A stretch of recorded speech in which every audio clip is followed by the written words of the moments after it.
Sir, ಈಗ ಕನ್ನಡ ಚಿತ್ರೋದ್ಯಮದಲ್ಲಿ ಇಂತಹ ಸಂದರ್ಭ ಬಂದಾಗ ಯಾರು ಕೂಡ ಅದನ್ನ ನಿಂತು ಸರಿಪಡಿಸುವಂತಹ ನಾಯಕರಿಲ್ಲ, ಅದಕ್ಕೆ ಈ ತರದ ಗೊಂದಲಗಳಾಗ್ತದೆ ಅನ್ನೋ ಮಾತುಗಳು ಕೇಳಿ ಬರುತ್ತೆ. ಚಿತ್ರೋದ್ಯಮದಲ್ಲೂ ಕೂಡ ಅಂತ ಕೊರತೆ ಕಾಣಿಸ್ತಿದ್ಯಾ? ಅದಕ್ಕೆ ಈ ತರದ ಮಾತುಗಳೆಲ್ಲ ಶುರು ಆಗ್ತಿದ್ಯಾ, ಹೇಗೆ ಅಂತ?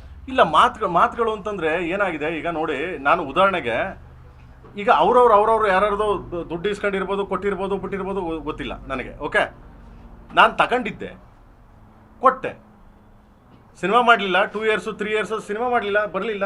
ಆದ್ರೂ ಸರಾಗೋವಿಂದವ್ರು ಒಂದು ಮಾತು ಹೇಳಿದ್ರು, ಪ್ರೇಮವ್ರು ಏನೋ ಕಷ್ಟ ಇಲ್ಲದೇನೆ ಕೊಟ್ಬಿಡಿ ಪ್ರೇಮವ್ರೆ. ಕೊಟ್ಟೆ ನಾನು ಅವ್ರಿಗೆ. ಓಕೆ, ಊಟ ಮಾಡೋದು ಕೊಡ್ಬೇಕಾ, ಕರೆಂಟ್ ಬಿಲ್ ಕಡೋಕ್ಕೆ ಕೊಡ್ಬೇಕಾ ಇವ್ರುಗಳಿಗೆ? ಆಯ್ತಾ, ಬಂದು ಒಂದ್ಸರಿ ಬಂದ್ಬಿಟ್ಟು ಎಲ್ಲರೂ ಬಂದು ಇಲ್ಲಿ ಕುಂತ್ಕೊಂಡು ಇದು ಮಾಡಿದ್ರು, ಪ್ರಾಬ್ಲಮ್ ಕ್ಲಿಯರ್ ಆಯಿತು ಅಂದ್ಕೊಂಡು ಹೋದರೆ ಮತ್ತೆ ಪ್ರಾಬ್ಲಮ್ ಶುರುವಾಯಿತು ಅನ್ನೋದಕ್ಕೆ ಇದೇ ನಿಮ್ಮ ಕ್ವಶನ್. ಅಂದರೆ ಯಾರೂ ಸ್ಟ್ರಾಂಗ್ ಇಲ್ಲ.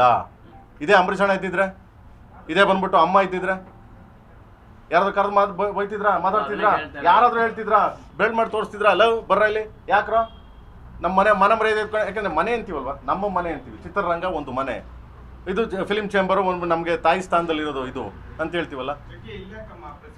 ಸೊ ಕೇಳ್ಬೋದಲ್ವಾ, ಮಾತಾಡ್ಬೋದಲ್ವಾ? ಯಾಕೆ ಕೇಳಲಿಲ್ಲ ಅವರು? ಆಮೇಲೆ ನಾನು ಹೇಳೋದು, ಒಂದು ಸರಿ ಯಾರಾದರೂ ಈ ಥರ ನ್ಯೂಸೆನ್ಸ್ ಮಾಡಿದಾಗ, ಯಾರಾದರೂ ಪ್ರಾಬ್ಲಮ್ ಮಾಡಿದಾಗ ದಯವಿಟ್ಟು ಬರಬೇಕು, ಬಂದು ಕೇಳ್ಬೇಕು. ಕರೀರಿ, ಅವ್ರು ಯಾರು ಕರೀರಿ ಅಂದ್ಬಿಟ್ಟು ಕುಂದಿಸ್ಕೊಂಡು ಮಾತಾಡಿ. ಯಾಕಂದ್ರೆ ಚಿತ್ರರಂಗ ಬಗ್ಗೆ ಕೆಟ್ಟದಾಗ ಮಾತಾಡ್ತೀವಿ ಕಣ್ರಿ, ಕರೀರಿ ಅಂತ ಕುಂದಿಸ್ಕೊಂಡು ಮಾತಾಡೋ ಧೈರ್ಯ ಯಾರಿಗಿದೆ? ಯಾರಿಗೆ ಬೇಕು ಸರ್ ಆ ಥರ? ಯಾರು ಮಾಡ್ಬೇಕು ಸರ್? ಮಾಡ್ಬೇಕು, ಈಗ ಚೇಂಬರ್ ಮಾಡ್ಬೇಕೀಗ. ಅಮ್ಮ ಕೂತಿದ್ದಾರೆ, ಜಯಮಾಲಮ್ಮ ಕೂತಿದ್ದಾರೆ, ಈಗ ಚೇಂಬರ್ ಮಾಡ್ಬೇಕು, ಫಿಲ್ಮ್ ಚೇಂಬರ್ ಮಾಡ್ಬೇಕೀಗ. ಅಲ್ಲ ಸರ್, ನಿಮ್ದೆಲ್ಲ ಒಗ್ಗಟ್ಟು ಇದೆಯಾ ಸರ್? ಅಲ್ಲಲ್ಲ, ನಿರ್ಮಾಪಕರ ಸಂಘ ಈಗ ಆಗ್ಲಿಲ್ಲ ಅಂದ್ರೆ ಏನು ಮಾಡೋಕ್ಕಾಗ? ನಾನು ಬಂದು ಲೆಟರ್ ಕೊಟ್ಟಿದ್ದೀನಿ, ನಿರ್ಮಾಪಕ ಸಂಘದವ್ರಿಗೂ ಲೆಟರ್ ಹೋಗ್ತಿದೆ, ಲೆಟರ್ ಕೊಡ್ತಾ ಇದೀವಿ. ಕೊಟ್ಟಿದ್ದೀನಪ್ಪ ಮಗ? ನಿರ್ಮಾಪಕ ಸಂಘದಲ್ಲಿ ಲೆಟರ್ ಮಾಡಿದ್ದೀವಿ, ಅವ್ರಿಗೂ ಹೋಗ್ತಾ ಇದೆ. ಆಯ್ತಾ, ನಿರ್ಮಾಪಕರ ಸಂಘದಿಂದ ಯಾರೋ ಏನೋ ಒಂದು ಮಾತಾಡಿದ್ರು ಅನ್ನೋ ಕಾರಣಕ್ಕೋಸ್ಕರ ಸಡನ್ ಆಗಿ ಎಲ್ಲ ಎದ್ಬಿಟ್ಟು ಕೇಸ್ ಹಾಕಿದ್ರಲ್ವಾ. ಈಗ ಒಬ್ಬ ನಿರ್ದೇಶಕನ ಬಗ್ಗೆ ಮಾತಾಡಿದ್ದಾರೆ, ಒಬ್ಬ ಅಲ್ಲ, ಅರ್ಜುನ್, ನಾನು, ಆಮೇಲೆ ಅಪ್ಪು ಅವ್ರ ಬಗ್ಗೆ, ಕಲಾವಿದರ ಬಗ್ಗೆ, ಎಲ್ಲರ ಬಗ್ಗೆ ಮಾತಾಡಿ. ಯಾರು ಬರ್ತಾರೆ? ಯಾರು ಬಂದ್ರಿ ಸರ್? ಯಾರಾದ್ರೂ ಬಂದ್ರ ಸರ್? ಟಾರ್ಗೆಟ್ ಮಾಡೋದಕ್ಕೆ ಈಗ ದುಡ್ಡಿನ ವ್ಯವಹಾರ ಇತ್ತು, ಕ್ಲಿಯರ್ ಮಾಡಿದ್ರೆ ಅದಾದ್ಮೇಲೆ ಮುಂದಿನ ಸಿನಿಮಾ ಇದೆ, ಅದನ್ನು ಕೂಡ ಉಲ್ಲೇಖ ಮಾಡ್ತಾರಲ್ಲ. ಆಯ್ತು ಅಲ್ವಾ? ಧ್ರುವ್ ಬಗ್ಗೆ ಅಲ್ಲ, KVN ಅವ್ರ ಬಗ್ಗೆ ಯಾಕೆ ಮಾತಾಡಬೇಕು?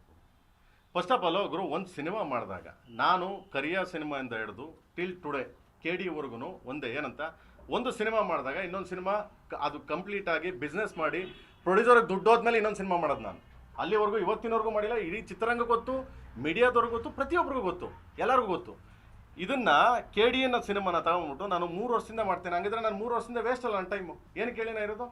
ಪ್ರೊಡ್ಯೂಸರ್ಗೆ ನೋವಾಗಬಾರ್ದು, ನನ್ನಿಂದ ತೊಂದರೆ ಆಗಬಾರ್ದು.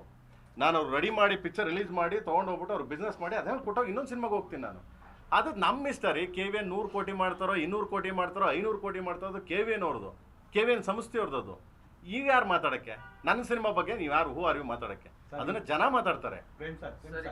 ಈಗ ದುಡ್ಡು ಕೊಟ್ಟು ದುಡ್ಡಿನ ವ್ಯವಹಾರ ಕೊಟ್ಬಿಟ್ಟಿದ್ದೀರಿ, ಕೊಟ್ಟರು ನಿಮ್ಮ ಹೆಸರು ಏನಕ್ಕೆ ತೆಗೆದ್ರು ಅಂತ ನಾನು ಅದನ್ನೇ ಕೇಳ್ತಾ ಇರೋದು. ಅದನ್ನೇ ನನ್ನ ಹೆಸರು ಪ್ರತಿ ಸಾರಿ ಈ ಥರ ನ್ಯೂಸೆನ್ಸ್ ಆದಾಗ ಅದಕ್ಕೆ ಬಂದಿದ್ದು ನಾನು. ಇಲ್ಲಾಂದ್ರೆ ಬರ್ತಿರ್ಲಿಲ್ಲ ನಾನು, ನಿಜ ಬರ್ತಿರ್ಲಿಲ್ಲ ನಾನು. ಏನಕ್ಕೆ ಅಂದರೆ ಬಿಡ್ರಿ ರೀ ಅಂತ. ಈಗ ನಾವು ತಲೆ ಕೆಟ್ಟಂಗೆ ಮಾತಾಡೋಕ್ಕಾಗಲ್ಲ ಗುರು, ಅಲ್ವಾ? ನಾವು ಲೂಸ್ ಥರ ಹೆಣ್ಮಕ್ಳ ಬಗ್ಗೆ ಇದ್ರ ಬಗ್ಗೆ ಮಾತಾಡೋಕ್ಕಂತೂ ಆಗಲ್ಲ. ಸೊ ಅದರಿಂದ ನಾನೇನು ಮಾಡಿದ್ದೀನಿ. ಸೊ ಎನಿವೆ, ಇಲ್ಲಿ ನನ್ನನ್ನು ಯಾವತ್ತೂ ಫಿಲ್ಮ್ ಚೇಂಬರ್ ತಪ್ಪು ತಿಳ್ಕೊಬಾರ್ದು. ನೋಡು, ಪ್ರೇಮ್ ಡೈರೆಕ್ಟಾಗಿ ಕೋರ್ಟ್ಗೆ ಹೋದ ಅಂತ ಆಲ್ರೆಡಿ ಕೇಸ್ ಹಾಕಿದ್ದೀನಿ. ಕೋರ್ಟಲ್ಲಿ ಬರ್ತದೆ ಇವತ್ತು FIR. ಈಗ ಬರುತ್ತೆ. ಈಗ ಆಯಿತು, KP ಆಗ್ರಾ ಕೊಟ್ಟಿದ್ದೀನಿ. ಓಕೆ, ಕೋರ್ಟ್ಗೆ ಹೋಗಿದೆ. ಈಗ ಕೋರ್ಟಲ್ಲಿ ಆರ್ಡರ್ ಮಾಡ್ತಾರೆ. ಈಗ ಬರುತ್ತೆ ಕೋರ್ಟಲ್ಲಿ ಒಂದು 4 ಗಂಟೆ 4 ವರ್ಷ ಬರುತ್ತೆ. ಕಾಪಿ ಎಲ್ಲ ನಿಮ್ಗೆ ಕಳಿಸ್ತೀನಿ. ಪ್ರೇಮ್ ಸರ್, ಈಗ ಚೇಂಬರ್ಗೆ ನಿಮ್ಮ ಅಪೀಲ್ ಏನು ಸರ್? ಚೇಂಬರ್ ಅಂಡ್ ಪ್ರೊಡ್ಯೂಸರ್ ನಿಮ್ಮ ಅಪೀಲ್ ಏನು ಸರ್? ನನ್ನ ಅಪೀಲ್ ಒಂದೇ, ಯಾರ ಬಗ್ಗೆ ಯಾಕೆ ಏನಕ್ಕೆ ಮಾತಾಡಿದ್ದಾರೆ ಅದು ಆ ಥರ ಅಬ್ಯೂಸ್ ಆಗಿ ತುಂಬ ಕೆಟ್ಟದಾಗಿ ಯಾಕೆ ಮಾತಾಡಬೇಕು? ಅಲ್ಲ, ನಾನೇ ಇದ್ದೆ ಪ್ರಶ್ನೆ. ಹೌದು, ನಿಮ್ಗೆ ಅಧಿಕಾರ ಕೊಟ್ಟವ್ರು ಯಾರು ಅಂತ ಕೇಳ್ತೀನಿ. ಸರಿ, ಇದಾದ್ಮೇಲೆ ನಿಂದು ಪರ್ಸನಲ್ ಇದೆಯಾ? ಯಾರೋ ಒಬ್ಬ ದುಡ್ಕೊಂಡು ನಿಮ್ಮ ಪರ್ಸನಲ್ ಇದೆ, ನೀವು ಮನೆಗೆ ಮಾತಾಡಿದ್ರು, ಪಬ್ಲಿಕಲ್ಲಿ ಮಾತಾಡ್ತೀಯಲ್ಲ, ಬಾ ಪೇಸ್ ಮಾಡು. ಈಗ ಹಾಕ್ತೀನಿ ನಾನು, ಡೆಫಾಮೇಷನ್ ಕೇಸ್ ಹಾಕ್ತೀನಿ, FIR ಬರ್ತದೆ. ಈಗ ಸಂಜೆ FIR ಬರ್ತದೆ. ಕಾನೂನು ಏನಿದೆ, ಕಾನೂನು ಪ್ರಕಾರ ಅರೆಸ್ಟ್ ಮಾಡಬೇಕು ಬಿಡಬೇಕು, ಅದು ಅವ್ರ ಇಷ್ಟ. ಕಾನೂನು ಪ್ರಕಾರ ಮಾಡ್ತಾರೆ, ಆಯ್ತಾ? ಅದಾದಮೇಲೆ ಡೆಫಾಮೇಷನ್ ಕೇಸ್ ಹಾಕ್ತೀನಿ. ಎಷ್ಟು ಕೋಟಿಗೆ ಅಂತ ಕೇಳ್ತೀನಿ. ನಮ್ಮ ಲಾಯರ್ ಹೇಳ್ತಾರೆ, ಲಾಯರ್ ಹೇಳ್ಬಿಟ್ಟು ಎಷ್ಟು ಕೋಟಿಗೆ ಅಂತ ಹಾಕ್ತೀನಿ. ಬಂದು ಕಟ್ಕೊಡ್ಲಿ, ನಾನು ಕಟ್ತೀನಿ, ಕಟ್ಕೊಡ್ಲಿ. ಸರ್, ಈಗ ಇದಾದ್ಮೇಲೆ, ಈ ಘಟನೆ ಆದ್ಮೇಲೆ, ಯಾಕಂದ್ರೆ ಇಂಡಸ್ಟ್ರಿ ಅವರೇ, ಅವರು ನಿರ್ಮಾಪಕರು, ಅವರು ಗೊತ್ತಿರೋಂಥವ್ರು, ನೀವು ಗೊತ್ತಿರೋ ಯಾರಾದ್ರೂ ಮಧ್ಯಸ್ಥಿಕೆ ವಹಿಸಿ ಮಾತನಾಡುವಂಥದ್ದು ತಿಳಿಯ. ನನಗೆ ಇಂಡಸ್ಟ್ರಿ ಇದಾದ್ಮೇಲೆ ಮಗ ಫೋನ್ ಮಾಡಿದ್ದೋನೆ ನನಗೆ only KVN sir what is this non sense ಅನ್ಕೊಂಡು ಒಗ್ಗಟ್ಟಿಲ್ಲ ಅಂತ ಆಯ್ತಲ್ಲ ಸರ್ ಅಲ್ಲಿ. ಆಯ್ತಾ, ಅದಾದ್ಮೇಲೆ ಕೇಳ್ತೀನಿ ಕೇಳು, ನಮ್ಮ ಮನೋಹರ್ ಸರ್ ಇದೇನು ಸರ್ ಹಿಂಗೆ ಮಾತಾಡೋಣ ವಯ್ಯ, ಇದೇನು ಸರ್ ಇಲ್ಲಿ ಬೆಂಗಳೂರಲ್ಲಿ ಇದ್ದೀನಿ ಅಂತ ಹೇಳಿ ಸರ್ ಅವ್ರಿಗೆ ಏನು ಸರ್ ಅಂತ. ಅದಾದಮೇಲೆ ನಮ್ಮ NM ಸುರೇಶ್ ಸರ್ ನಾನು ಕರೆದು ಪ್ರೆಸ್ ಮೀಟ್ ಮಾಡಲ, ಗುರುವೆ ಏನು ಗುರುವೆ ಅದು ನಿಮ್ಮಿಂದ ಎಷ್ಟು ಜನ ಬದುಕೋರು ಗುರುವೆ, ಏನು ಗುರುವೆ ಹಂಗೆಲ್ಲ ಮಾತಾಡೋಣ ಹಿಂಗೆ ಅಂದರೆ ಇವ್ರು 3 ಜನ ಮಾಡಿದ್ರ